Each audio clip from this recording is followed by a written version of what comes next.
Just dropped into the studio is this, the International House of Overdrive pedal kit from StewMac. And in this video, I'm going to build it, I'm going to test it, and I'm going to review it. But first, let's have a look at what's inside the box. You get a little business card that says International House of Overdrive and some information about the pedal it was based on. And then in terms of the build, this is the reason I love StewMac kits. Their instruction guides are absolutely fantastic, and I'm really looking forward to doing this one. Then we have a painted enclosure, which inside has some of the boards and some of the components. Then we have another bag of components, and finally, some stickers. Now, when I review this, I'm not just going to review how it sounds, I'm going to review how easy it is to build. And step one of any build process with any pedal kit is to line out the components to check that you've got everything and that you know where everything is. And that's why I love these instruction guides so much, which I am going to be following to the letter. And the first thing I've done is to go to the StewMac website, download the PDF of this instruction guide, and print out the parts list pages. And then, as always, I grab the bags of components and some masking tape and stick the components to the parts list page, which is one of my favorite things to do. And I'm not sure if I like this more than I do the playing of the pedal. Anyway, this gives me great joy to do this. And I like to start with resistors, which, even though they're really clearly labeled here, so this one, for example, is brown, black, black, yellow, brown from left to right, that would make it this one. I'm also going to test it with my multimeter as well to make sure that we have the correct one. And I'll do this with every one just in case. There we go. So that is the 1 meg resistor. Let's take that to the page and get going. By the way, I'll put a tools list at the end of this video. So if you see me using something and want to know where you can get it, there'll be a list there and links to it in the video description. When it comes to these two tiny capacitors, the codes that are written on here do not correspond with the microfarads and the picofarads. So I've got a little website that I use, which you can put in the codes that are on there, which in that case is 823 and 471, and that will calculate which one it is. The 471 in this case is the 470, and the 823 is the 0.082 microfarads. These are much easier to calculate because the correct numbers are actually written on top. That is the first sheet done with, so carefully remove that and place it somewhere safe. I'll put it over here by Deadpool. Move on to the next sheet. Now, you don't want to bend these legs, so I put it sideways and then very loosely tape it like that. Whew, that is everything on that page, so I will give that very gingerly to Deadpool. Here you are. Then the final page is the easiest because it's the biggest stuff. And that's finished. And if you're following this as a how-to guide, very important step is go and make yourself a cup of tea next and have a little break. Maybe give yourself a pat on the back.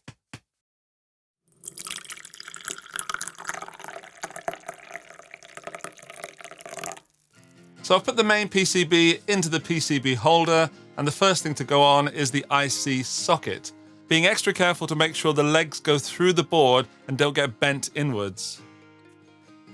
As I'm following the instructions to the letter, they say to put the chip in at this point, although some people like to put the chip in once all soldering is done so it doesn't overheat. Then comes the only diode in the circuit, and make sure you put this in the right way around. And then it's time to populate the board with resistors, which are not polarized, and you can put them any way you like, but I like to put them the same way as they are in the instructions. And because I already sorted my resistors, this part of the build is actually pretty simple. The capacitors, which are also polarized, so again, make sure you put them in the correct way around. A bit more soldering, a bit more snipping, and then the remaining capacitors. And then the lead wires, which StewMac supply as one long wire that needs to be cut into pieces. And honestly, I think I cut mine just a little bit too short here. Those first four are for the daughter board. And these are to go to the sockets on the pedal. Next up, I've covered the enclosure in masking tape to protect it from scratches, and we're going to use it as a base for making sure that everything fits in properly. The first job there is to break the index tabs off the pots with some pliers, and you can just dispose of those, you don't need them. Then put the washers and nuts onto the pots and add the switch in the same way.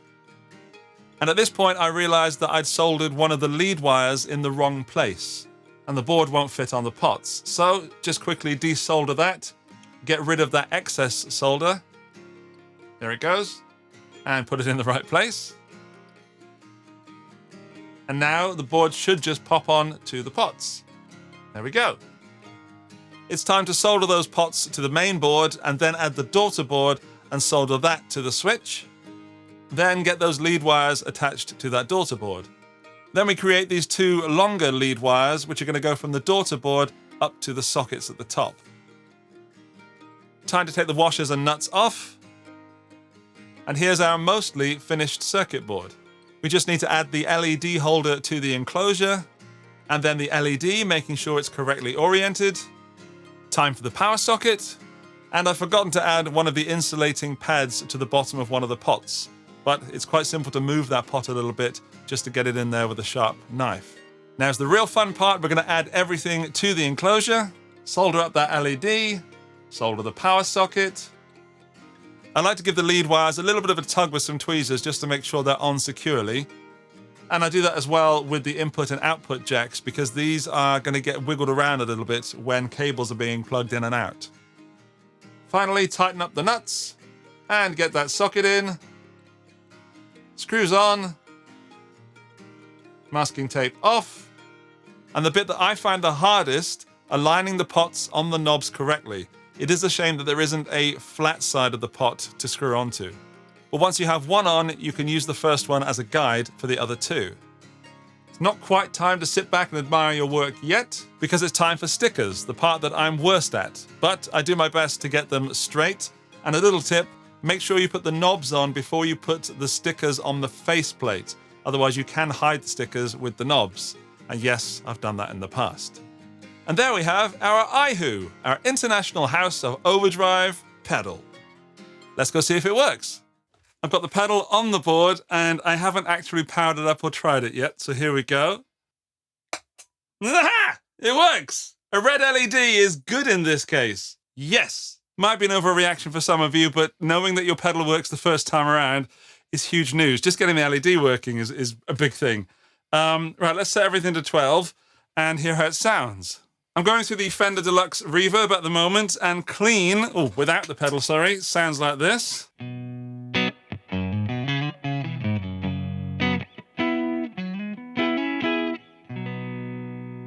Here we go, moment of truth.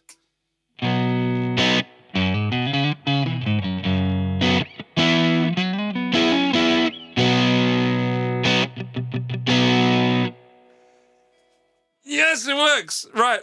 Okay, it works. Let's see if it is noisy or anything. Like any problems with the pots. Doesn't appear to be any popping. No popping. Well, there's this. Wow. Okay, that's better than some pedals that I've bought.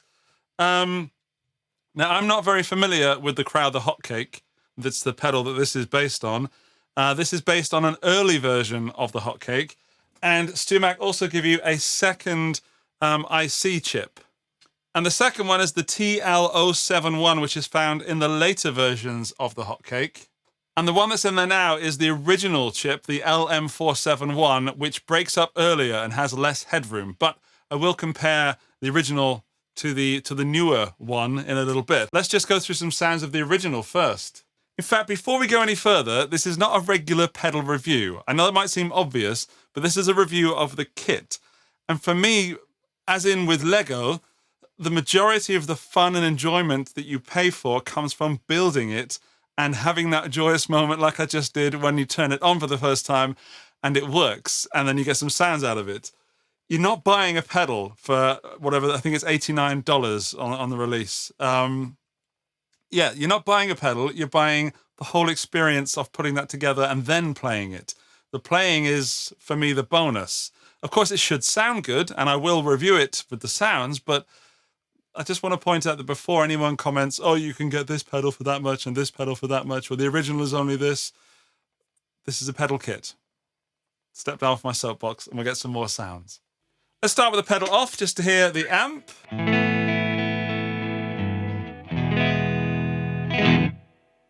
And then let's get that drive all the way down and build the drive up as I play.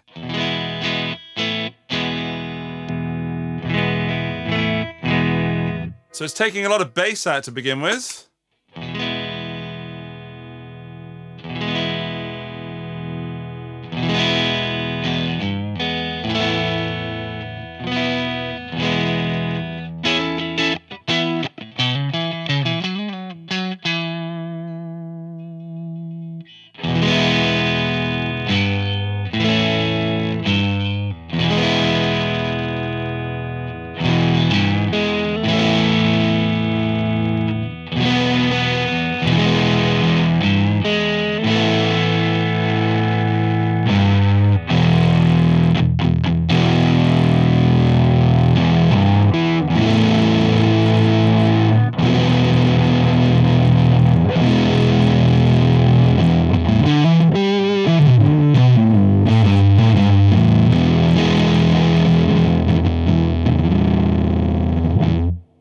That is a lot more fuzzy than I expected. I have no reference with the Crowther Hotcake. I've never played one.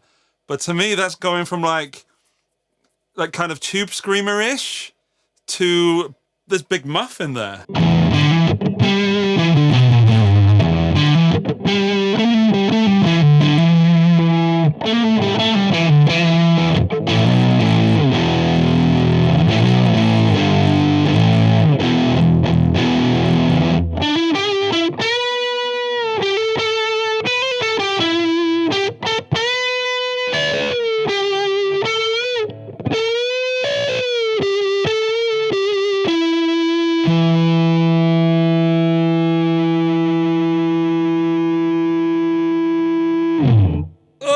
There are harmonics, there is depth, there's synthy kind of muffled sounds, and it's to do with the drive. So with the drive down low, it's quite thin.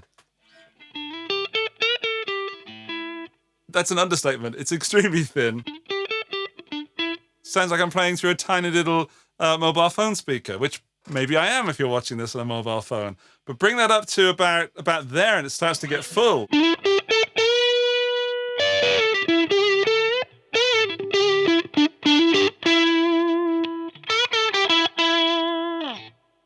I've noticed, though, full-on drive, which I really dig, it's quite muffled, so we've got a presence knob. Let's play with that and see what happens at full drive and then at various points in the drive knob.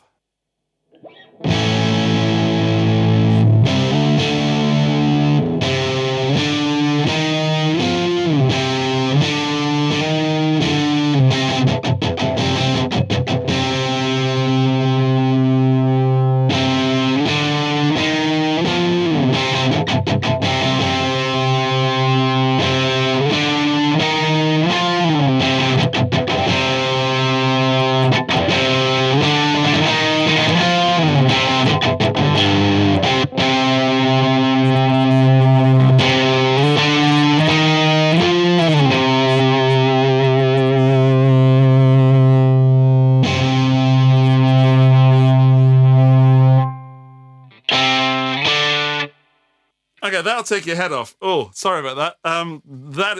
That is ear splitting. I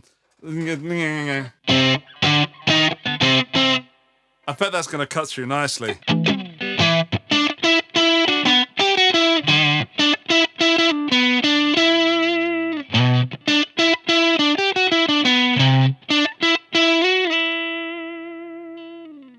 It's more than a drive. It goes into fuzz, but kind of almost bypasses distortion. It's in distortion for a bit, and then it's full-on muffy.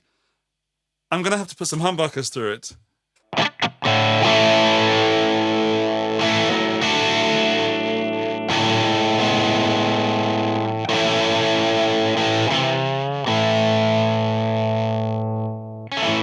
I'm not sure about that. It sounds a bit like a cheap sort of silicon fuzz there. I think it needs more drive or less drive with a neck pickup. Let's try more drive with the bridge pickup.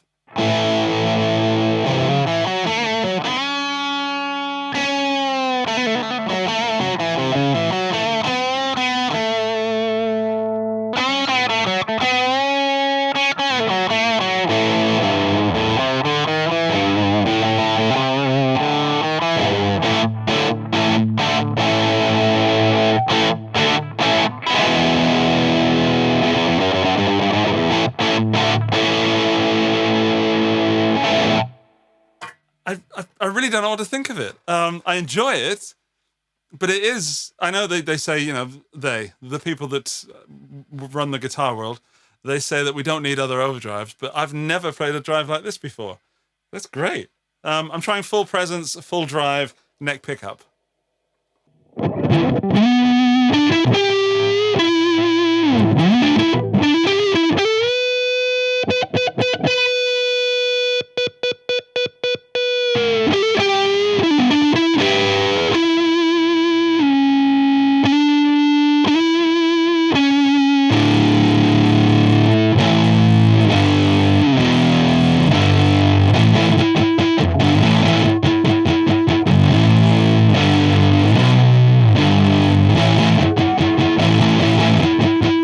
Right, we've got to go drop C tuning.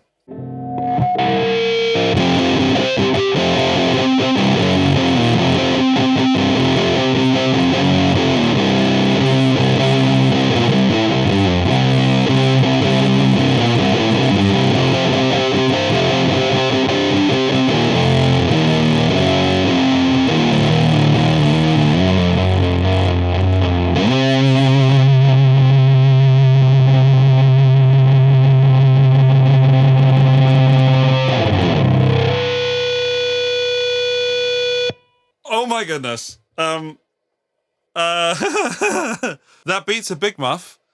And wow, I was not expecting this from this pedal. I was happily going through the kit thinking overdrive. Yeah, let's play some sort of Fendery kind of light stratty riffs. Nope. All right, let's switch out that chip and see what difference it makes.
I took a listen to what you've just heard, and for me, the newer chip, the TL071, sounds a lot more open and more hi-fi, or more sort of top end.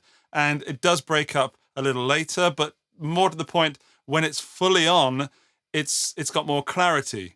Whereas the LM741 is full and beefy and muffy at the top end of the drive. And I like both, and I can't decide which I like more. I think if I wanted to use it as a drive pedal, I'd use the newer chip, the TL071. And if I wanted to use this purely as more fuzz or a lead pedal, I'd use the LM741. Or I'd probably end up getting both and having one in each. That makes the most sense, because I like both sounds a lot. But as I promised at the beginning of the video, there's more to this than just the sounds. In terms of build difficulty, I would put this as one of the most simple builds I've ever done, because there's not much to it, yet there's enough to make it interesting. Sorting out the parts is obviously a major part for me, and it was fun building it. There wasn't one moment where I thought, whoa, where does that go? Yes, I made mistakes, and in my defense, I was trying to not get my throw in view of the camera. But even though I made mistakes, I still managed to rectify them easily, which means the components are built well. I didn't bring the soldering iron to the board and suddenly it started melting or anything. And I am far from a soldering expert or even pedal builder. I'm just a hobbyist that enjoys these things. In terms of price, it's about $89, which I think is not cheap enough to just throw at and not worry about the money, but it is cheap enough to buy as a present, or to buy as a present for oneself and throw a bit of cash. You can get cheaper kits out there, but I haven't really seen cheaper kits for this. And in terms of buying it from StewMac, you've got the guarantee and things like that. And also there's help guides and there's videos like this one that StewMac support in order to help you build your own pedals. I would build this again, and I would definitely put the other chip in it. So I'm probably going to buy another one, to be honest, and have two. I do think, because I haven't got the original Hotcake, I can't compare it to that. So I'd love it if you were able to drop some comments letting me know what you think if you have the original Hotcake. Not if you've heard it online and you thought you'd compare what I've recorded to what someone else has recorded, because that's not fair. But if you've got a Hotcake and you get the essence of what I've done here, then let me know. I think it's a good buy. I think at this price and this level of complexity, anyone with a soldering iron should be able to build this. But that's not all you need. You need a few more tools. So I will quickly put a screen grab of the tools I used, so get ready to pause, or there's a link in the video description if you want to go straight to all those tools and this pedal kit. To sum it up, I had a lot of fun building this, and I think more importantly, I have a sense of confidence in me that I didn't have before because I'm just a hobbyist with some tools. And this gives me the confidence to move on to even more complicated builds. And builds that I've done in the past have been slightly complicated, and I was always kind of nervous doing them. This I found super easy, and I think it sounds great, and that makes me really happy. So if that means anything to you, then, take what you will. Thank you, StewMac, for sending this out. You're going to be seeing it a lot more on this channel because I have nothing else that sounds just like this and goes from that little bit of gritty drive all the way to that massive fuzz. There is a subscribe button there if you want it. There's another video down there if you want it. Otherwise, I will see you in the next one. Bye-bye!